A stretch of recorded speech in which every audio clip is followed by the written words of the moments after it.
Привет всем! В сегодняшнем видео покажу, как легко и просто из глиттерного фоамирана можно сделать новогоднюю игрушку. Для этого мне понадобится два вида глиттерного фоамирана, пенопластовый шарик. Вы же можете сделать такой шарик из фольги.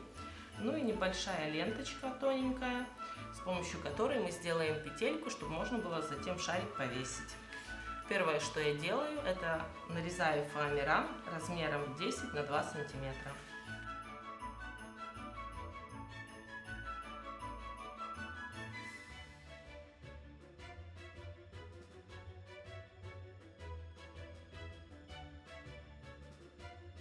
Нарезала полосочки. Теперь нужно склеить пополам.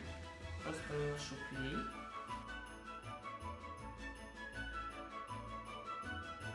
Так получается. И теперь нужно скрутить. Все так же промазываем клеем, чтобы хорошо схватилось, и скручиваем.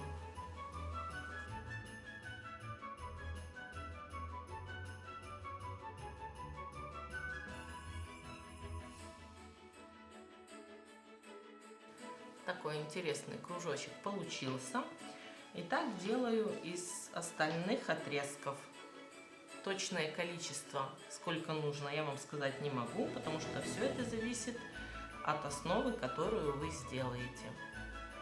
Сейчас нужно закрепить вот такую петельку для того, чтобы можно было шар повесить.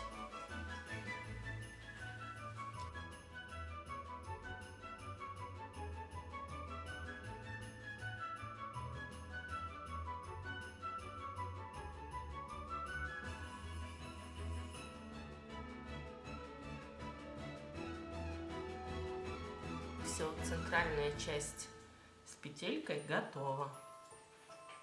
Заготовки для шара я сделала. Теперь буду оформлять сам шар.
такой замечательный шар получился. Мне кажется, очень симпатичный. Такая новогодняя игрушка украсит любую елку.